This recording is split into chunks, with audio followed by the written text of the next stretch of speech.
Okay, so it was Wine Wednesday. Might have gone to wine dinner, proving that I'm the pro I am. I can still totally read a book and choose a way too long excerpt for your nightly bedtime story. Not nightly, because I'm not doing it every night. But Rosalie asked for it, so here it is. So this is an extra long excerpt from Sleeper, and I hope you enjoy.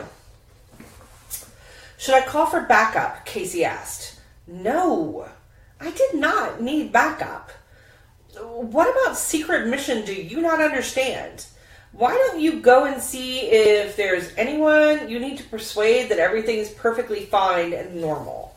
I saw the neighbors were prepping the grill earlier. Go and do your job. I forced myself to move, walking against the wind. There was a hurricane going on in my backyard, but it looked like Liv was containing the damage.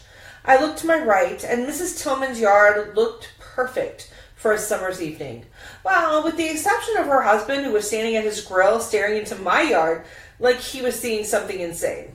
Which he was. Donovan had it so much easier.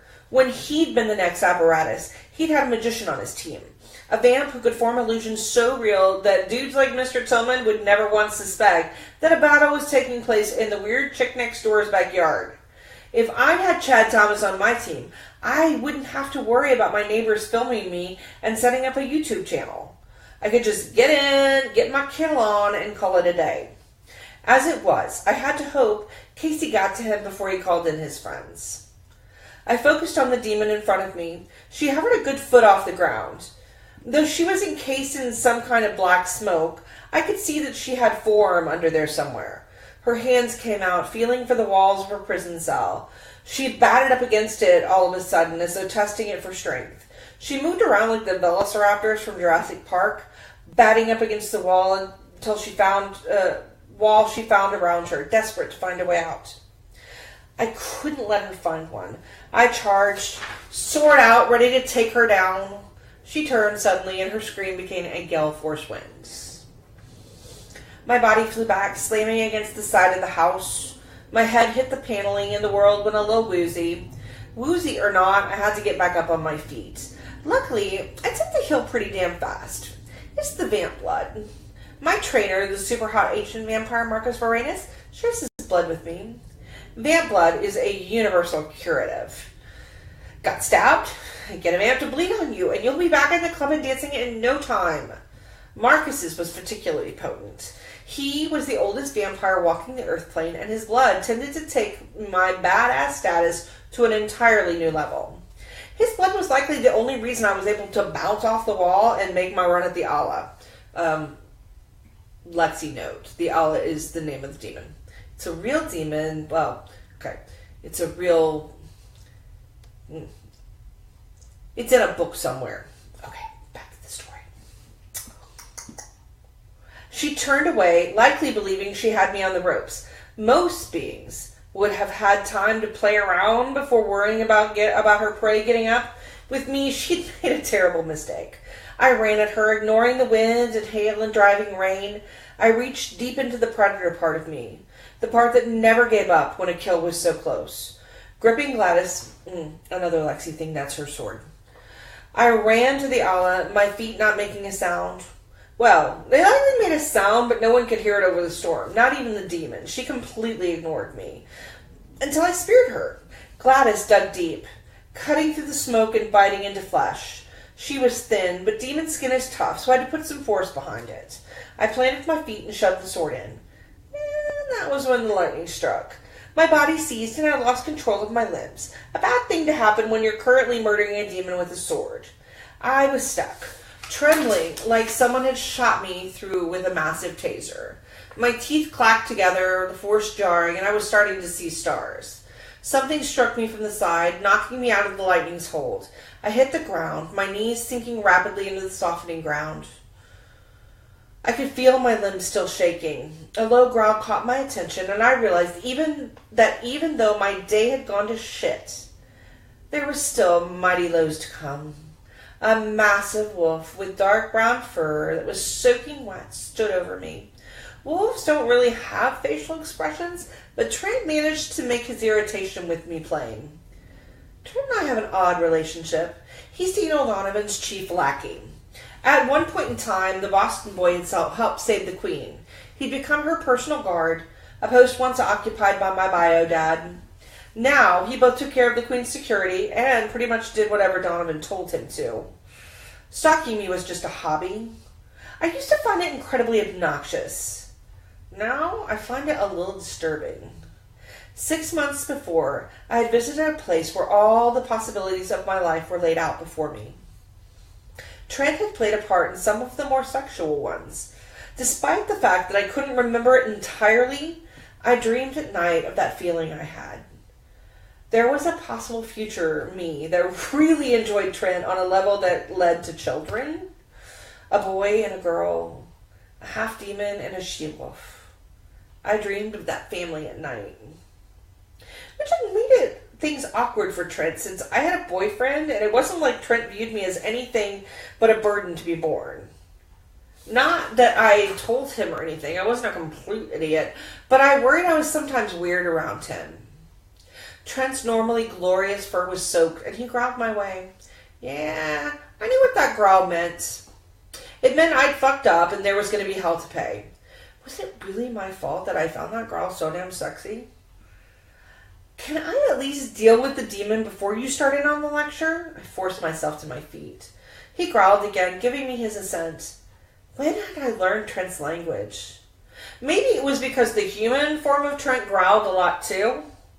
He leaned forward and nudged me with his perfect snout, his way of telling me to hurry the fuck up. I struggled to my feet because he'd started up with the hail again. It seemed to have gone to golf ball sized. It pounded against my body, and I was happy I healed pretty quickly. My spine felt like it cracked as I gripped the sword again. Trent howled, the sound roaring even above the demon's storm. The Allah turned her attention right to that wolf. He didn't back off. Trent ran at the demon, his big wolf body a testament to predatory grace. I watched for a moment as he launched himself straight at the demon, his sharp teeth making their first appearance. He sank them into the demon's throat, and then the wind picked up again, blowing ferociously. His big body was sent rolling back, but not before I saw the blood start to flow. It was a good sign. It meant I could at least banish her nasty ass back to the hell plane. Typically, if it bleeds, the physical body can be vanquished. It doesn't work on everyone, but then I had a sword from heaven that would help send her along. I just had to get close enough to to poke my sword through. She wasn't making it easy. A blast of freezing wind shoved me back, but I planted my feet and forced myself to move forward, my sword in hand. Trent howled and charged again. The olive screamed as Trent proved she was more than rain and thunder. Black blood began to flow as he clamped down on the demon. I personally don't get the werewolves' deep desire to sink their teeth into enemies and take a taste. Werewolves don't tend to worry about things like bacteria, but they should. Even from where I stood, I could tell that it wasn't good. But Trent kept chomping. If he went rabid, I would likely be the one who had to put his ass down, and I didn't want to do that. He was a pain in my ass, but he was something of a friend, and I would be in serious trouble if he came down with some weird disease. So I needed to deal with the situation and fast. Lightning flashed and sparked against Trent's fur. Even in the pounding rain, I could see the smoke as he was thrown back. The olive seemed to think Trent was the real threat. She glided over him, and that was when I struck. Some people might think I'm a coward for what I did next. They'll say I should have fought honorably and faced the demon down, yada, yada, yada. Those people are idiots who've watched way too many movies. In the field, when you get a shot to take a demon down, you take it. I charged the owl and rammed my sword through her back before she could get her hands on Trent's again. Black smoke surrounded me, blocking out the rest of the world. I was in the owl's presence, the mist around her, an actual part of her body. The rain no longer touched me, and I could hear nothing but the demon's huff as the sword slid through her thin body. She tried to throw me off, her body bucking like a bronco, not ready to be broken to saddle. I held on for dear life because there was no way I was going to lose that sword. I wasn't sure exactly what was about to happen. Demons are odd things. Some can be killed. Others simply return to the hell plane, damaged and weakened. Some can never die, and I have to figure out a way to keep their heads separated from their bodies for all of time. This one was different. The black smoke encased me, becoming so thick I couldn't see out of it. That was when she turned and spoke to me. Her body twisted, the sword moving through her as she spun around in that exorcist way, and her eyes lit up. Suddenly, the sword that had been previously through her back was lodged under her breast as she sliced through half her body to look at me. This was where dealing with demons got tricky. Sometimes with the immortal ones, you can slice and dice and still come up with nothing. I was holding the sword, so if she vanished back to the hell plane, she couldn't take it back with her. Or she'd take us both, and then I would be in hell at trouble. Still, I wasn't thinking about that as she turned those endless eyes on me. Beware of demons bearing gifts. I frowned. It was easy because somehow she completely shielded me from the wind, outside wind and rain. It was even warm in the encasement of her shadow self. The rest of the world seemed so far away, so why was she suddenly giving me advice? Just so you understand, the sword isn't a gift with purchase. Go back to hell or I'll find some other way to deal with you. I could see her face, sunken eyes and a pointed chin. Her hair seemed to flow in blacks and grays, almost indistinguishable from the smoke around her. Kelsey mine, you're going to get yourself killed one of these days. My heart nearly stopped. Only one person ever called me that, Gray. Somehow, some way, Gray was here with me. Luckily, I started to cough at the end of that.